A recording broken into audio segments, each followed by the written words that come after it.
Hello everyone and welcome to the Irish Farmers Journal's Crop Tour. It's day one and we're in County Waterford. And I'm joined today by Denn Feeds agronomist Kevin Looby and James Irish of BASF, who are our crop tour supporters with their campaign, Farming, the Biggest Job on Earth.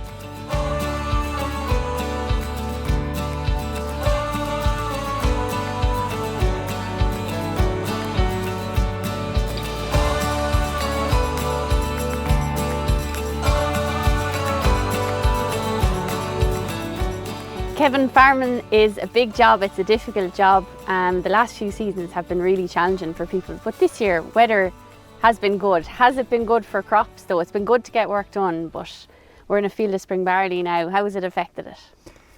It's been, the last number of years have been challenging. We're always dealing with different kind of patterns of weather, and weather definitely is changing. This year, I suppose, we got off to pretty much an ideal start around here, where we had a very quite a dry winter, quite a dry spring. And I came off the back of quite a dry autumn also, where plantings went into decent conditions, you know, in on time, nothing overly early and nothing had to be planted overly late into poor conditions either. They all wintered quite well. Majority of crops came through the winter, led into spring then, where we got the beans and some of the earlier spring oats and spring wheat planted end of February, early March into decent seed beds, as good as you could expect for a time of the year. Rolled into spring barley then around St. Patrick's Day, where it started into more average seed beds really, which you'd call perfect for spring wheat or spring oats or beans, but not as ideal for spring barley. And plantings continued then after that into mid to late April, into varying types of seed beds, some wetter, some drier, and our problems kind of started after that. Yeah. So once we had that wet spell out of the way then in late February, the season after that then to get jobs done was quite favourable, but the blip that we had of those 2 to 3 weeks in April where we had the 5 inches of rain caused a lot of problems to many crops, and no more so than the likes of the spring barley we're standing in. Yeah, the field we're in sown the 12th of April, we were in another field sown the 2nd of April. That field sown the 2nd of April will be cut now probably the second weekend of August or so if the weather is there.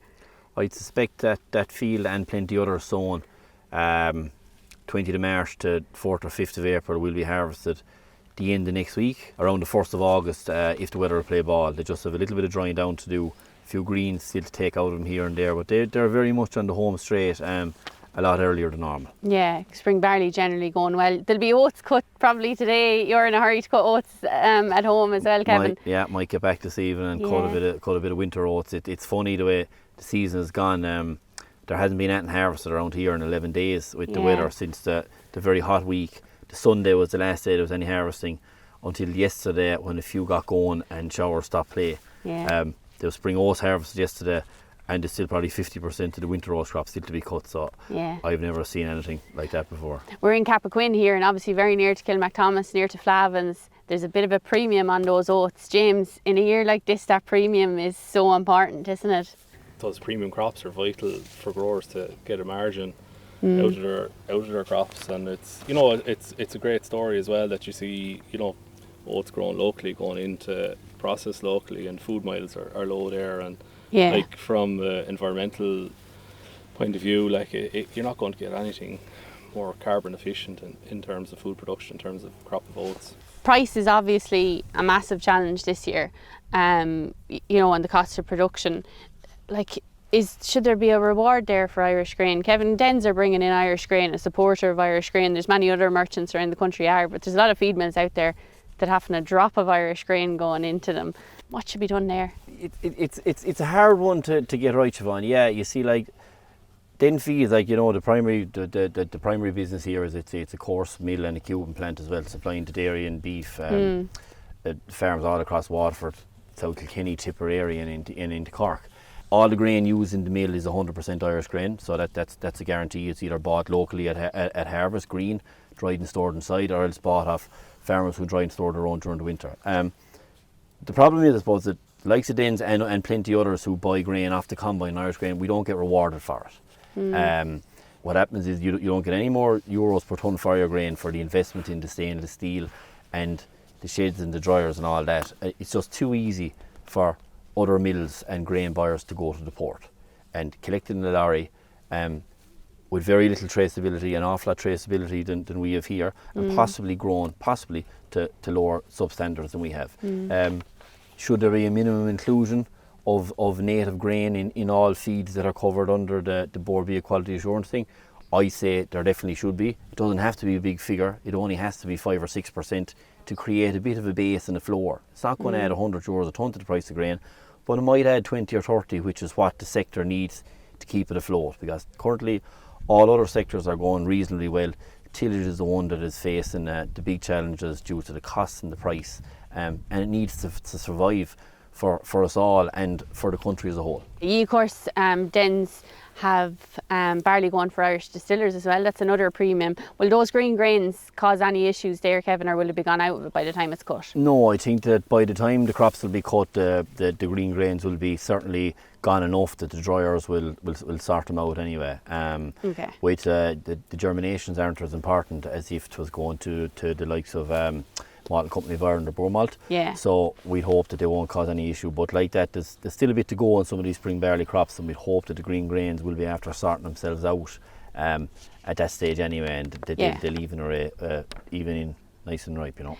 Kevin, we saw a good bit of, well, not a good bit, BYDV in winter wheat. We saw some in it, but it wasn't evident all year, but it is there today. We saw 2 crops of winter wheat now today that had BYDV in it. Yeah, I suppose up until maybe 2 odd weeks ago, winter wheat would have been a crop that I had an awful lot of hope for.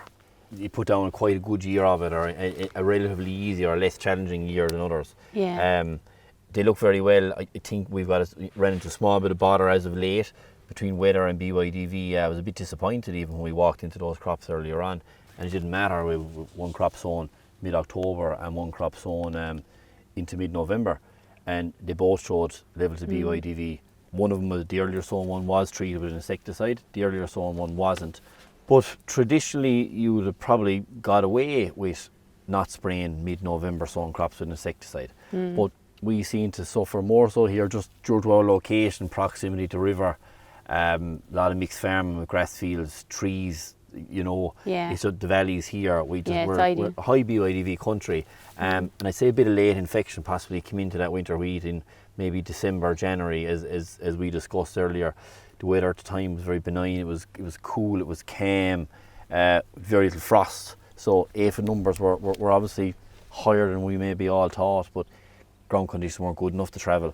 So getting out there with an insecticide wasn't really an issue, you know, we just couldn't do it. Yeah, couldn't be done.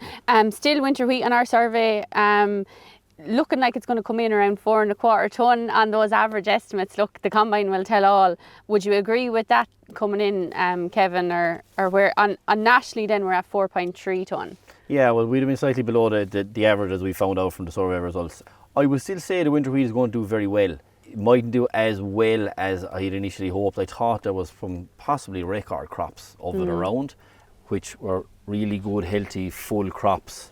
Disease control was very good and on time. I think the weather 2 odd weeks ago, 3 weeks ago, when it got very dry and hot, and we seem to escape a lot of the rain here, which we normally don't. It's usually a very high rainfall area, but whatever the pattern this year was, we seem to escape it. There's a few small grains at the top of the heads that I think are going to pass out of the combine, or they're certainly not going to contribute an awful lot for yield. There's bits of BYDV in those 2 fields we saw, and plenty others as well. So the 4 1/4 tonne, of an average, that'll be about it, I'd say. Okay, rotation is obviously important there. We saw beans earlier on, Kevin, a lovely crop of beans, probably going to come in earlier than normal this year. Hopefully early September, Yeah, rotation, James, though is key, isn't it, for those good yields? Suppose, you know, in terms of profitability, you know, long-term trials have shown that rotation is key to achieving those high yields, which we get in Ireland. Like oilseed rape, beans, oats, like we've seen today, even maize, you know, to play a critical role in crop protection, in crop production. I suppose, you know, with winter crops there, you know, like this year in winter barley, there's issues with take-all, and, you know, rotation is key to try and minimise the risk there. And look, I suppose from a grower's point of view, it's important to spread the workload and also spread the risk by having many crops on their farm. Yeah. 2.9 on the survey for spring barley, Kevin, 2 3/4 nationally. I think that 2.9 is very optimistic for this year, isn't it? I'd say 2.9 is optimistic. Or Yeah, agronomists you must have surveyed a lot of very positive agronomists now.